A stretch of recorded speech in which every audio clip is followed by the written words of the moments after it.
Hello viewers, welcome to VRR TUTORIALS.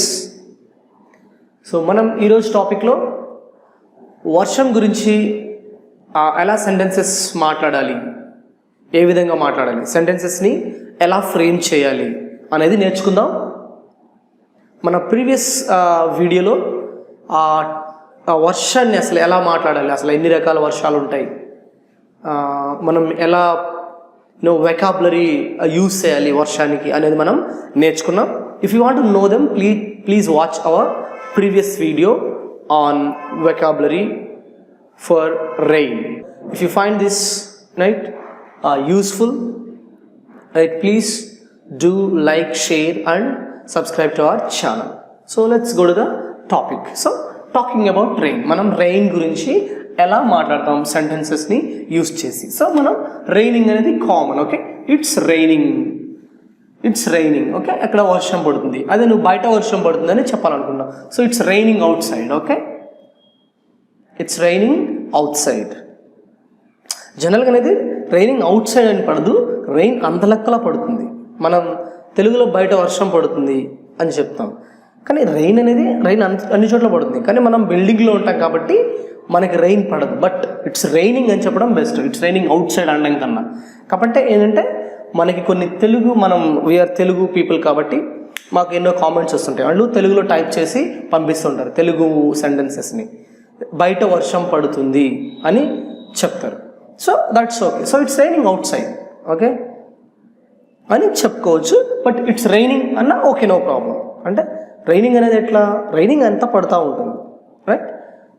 But sometimes బయట కొన్ని వేరే స్టేట్స్లో పడుతుంది, లేదంటే హైదరాబాద్లో రైన్ పడుతుంది, ఇక్కడ పడదు. ఓకే, అప్పుడు చెప్పచ్చు ఇట్స్ రైనింగ్ ఇన్ హైదరాబాద్. అప్పుడు నువ్వు ప్లేస్ మెన్షన్ చేయొచ్చు, it's raining in Hyderabad. So the first sentence is it's raining, ఇక్కడ వర్షం పడుతుంది, it's raining outside. Okay, నువ్వు స్పెసిఫిక్గా బయట అనేది మెన్షన్ చేయాలి అనుకున్నప్పుడు, right, it's raining outside. ఓకేనా. సి నెక్స్ట్, హెవీ రెయిన్స్ ఉన్నప్పుడు ఎలా. So it's raining cats and dogs. Heavy రెయిన్స్ని ఇంగ్లీష్లో క్యాట్స్ అండ్ డాగ్స్ అంటారు. It's raining cats and dogs అంటే చాలా హెవీగా పడుతుంది వర్షం అని చెప్పడానికి it's raining cats and dogs, right. ఇక్కడ ఏంటంటే థండర్, థండర్ కదా, థండర్ని ఏమంటాం మనం తెలుగులో ఉరుములు అంటాం, ఉరుముల్ని ఇంగ్లీష్లో థండర్ అంటారు, right. It's thundering, okay, right, it's thundering. Okay, ఇప్పుడేంటి, ఉరుముతుంది, రైట్, ఉరుముతుంది అని చెప్తున్నాం. అంటే ఇంకా వర్షం స్టార్ట్ అవ్వలేదేమో, థండర్స్ స్టార్ట్ అయినాయి, ఇట్స్ థండరింగ్. లేదంటే వర్షంతో కూడిన అంటే ఉరుములతో కూడిన వర్షం అంటే థండర్ స్టార్మ్ అంటారు. ఇది మనం ఇక్కడికి వచ్చినప్పుడు నేర్చుకున్నాం, రైట్. ఇట్స్ థండరింగ్, ఇది ఉరుముతుంది. థండర్ స్టార్మింగ్ అంటే it's thunder Storm, sorry, it's thundering అంటే ఉరుముతుంది అని, right. Next, I was drenched. దీనికి తెలుగు మీనింగ్ ఏంటంటే నేను కంప్లీట్గా తడిచిపోయానని. డ్రెంచ్డ్ అంటే కంప్లీట్గా తడిచిపోవడం. So I was drenched, DRENCHED, I was drenched అంటే కంప్లీట్గా నేను తడిచిపోయాను అని, right. So now next word, I must dry my clothes. నేను నా బట్టల్ని ఆరబెట్టుకోవాలి. I must dry my clothes. See, I was completely drenched. I was drenched అంటేనే కంప్లీట్లీ డ్రెంచ్డ్ అని, okay. I was drenched, so నేను తడిచిపోయాను. I must dry my clothes అంటే నేను నా బట్టలు ఆరబెట్టుకోవాలి అని చెప్తున్నాను. So I must dry my clothes, నా బట్టల్ని నేను ఆరబెట్టుకోవాలి, right, because they are drenched. So I must dry my clothes. Next, so my village was drowned by the floods,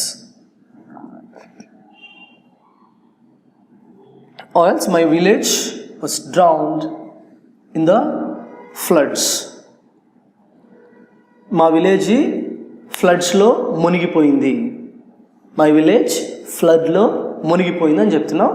so flood ద్వారా మునిగిపోయిందంటే బై కూడా చెప్పొచ్చు. So my village was drown in the floods అంటే ఇక్కడ మనకి మా గ్రామం ఫ్లడ్స్లో మునిగిపోయింది.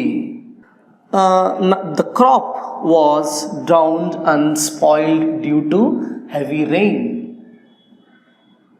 ఇక్కడ ఏమంటున్నాం, పంట మునిగిపోయింది భారీ వర్షాల వల్ల అని చెప్తున్నాం. ఓకే, ఫార్మర్స్ మనం పేపర్లో చూస్తూ ఉంటాం కదా, పంట నష్టం జరిగిపోయింది డ్యూ టు రెయిన్ అంటే ఏమవుతుంది, వర్షం నీరు అనేది సాక్ చేస్తుంది, సాకింగ్. ఓకే, సాకింగ్ అని కూడా అనొచ్చు దీన్ని. Okay, the crop was drowned and spoiled due to heavy rain. So నా క్రాప్ అనేది, నా పంట హెవీ రెయిన్ వల్ల అది మునిగిపోయి స్పాయిల్ అయిపోయింది అని చెప్తున్నావు. So the crop was drowned and spoiled due to heavy rain. So పంట హెవీ రెయిన్స్ వల్ల మునిగిపోయి నాశనం అయిపోయింది అని చెప్తున్నావు. So the crop was drowned and spoiled due to heavy rain. మీరు వీటిని, ఈ సెంటెన్సెస్ని మీరు ఒక నోట్స్ తీసుకొని నోట్స్లో కూడా రాసుకోండి. సో నోట్స్లో రాసుకొని ఒకసారి మళ్ళీ మీ ఓరల్గా ప్రాక్టీస్ చేస్తే మీకు చాలా ఈజీగా ఉంటుంది బయట అవి మళ్ళీ ఆ సేమ్ వర్డ్స్ని మనం బయట మాట్లాడడానికి, లేదంటే మీ క్లాస్ రూమ్స్లో చెప్పడానికి కానీ. Okay, so next, so the way became wet and muddy. Okay, so ఇప్పుడు వర్షం వచ్చిన తర్వాత జనరల్గా మట్టి రోడ్లు కూడా కొన్ని ఉంటాయి, బురదగా అయిపోతాయి, right? So the way became wet and muddy అంటే చాలా మడ్డిగా, బురదగా తయారైపోయింది. అంటే బురద నీరు కలిస్తే ఎలా అయిపోతుంది అంటే, నీరు కలిస్తేనే కదా బురద, చాలా తడిగా బురదగా అయిపోయింది. సో జనరల్గా కూడా ద వే బికేమ్ మడ్డీ అని కూడా చెప్పొచ్చు, అంటే బురదగా అయిపోయింది.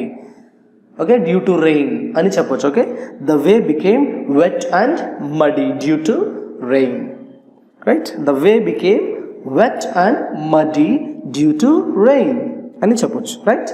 So the next one is it's drizzling. It's drizzling అంటే జల్లులు పడడం, చాలా బ్యూటిఫుల్గా ఉంటుంది. ఓకే, మనం చెప్పొచ్చు it's drizzling out side.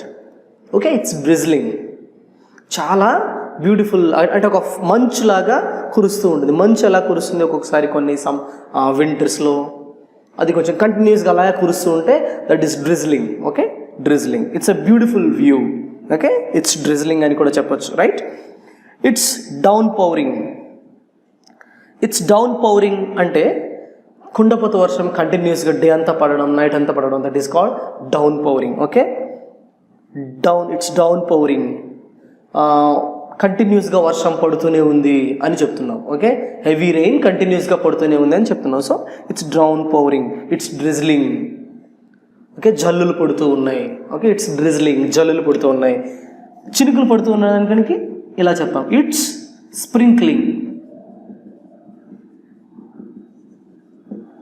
It's sprinkling అని చెప్తున్నాం. ఓకే, చినుకులు పడుతున్నాయి, ఇట్స్ స్ప్రింక్లింగ్, చినుకులు పడుతున్నాయి. సో ఇట్స్ డౌన్ పౌరింగ్, కంటిన్యూస్గా హెవీ రెయిన్ పడుతుంది. సో ఇట్స్ డ్రిజ్లింగ్, జల్లులు పడుతూ ఉన్నాయి, right? So the next, the roads were damaged due to rainfall. Okay, వర్షపాతం వల్ల, వర్షం వల్ల, రెయిన్ఫాల్ అంటే మనం వర్షం అని కూడా చెప్తాం కదా. So the roads were damaged, roads అనేవి డ్యామేజ్ అయిపోయినాయి, ఎలా?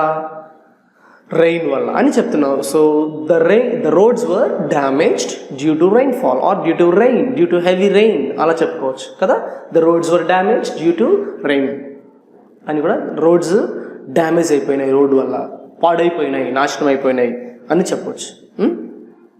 నెక్స్ట్ మనం ఉరుములతో కూడిన వర్షాన్ని థండర్ స్టార్మ్ అంటాం, thunder Storm. So there was a thunder Storm last night. There was a thunder Storm last night అంటే లాస్ట్ నైట్ అంతా ఉరుములతో కూడిన వర్షం ఉంది. So there was a thunder Storm last night. There was a thunder Storm last night. So these are the sentences for rain. If you have any queries related to this, please post in our query group. Thank you for watching. I hope this video is useful. Thank you for watching.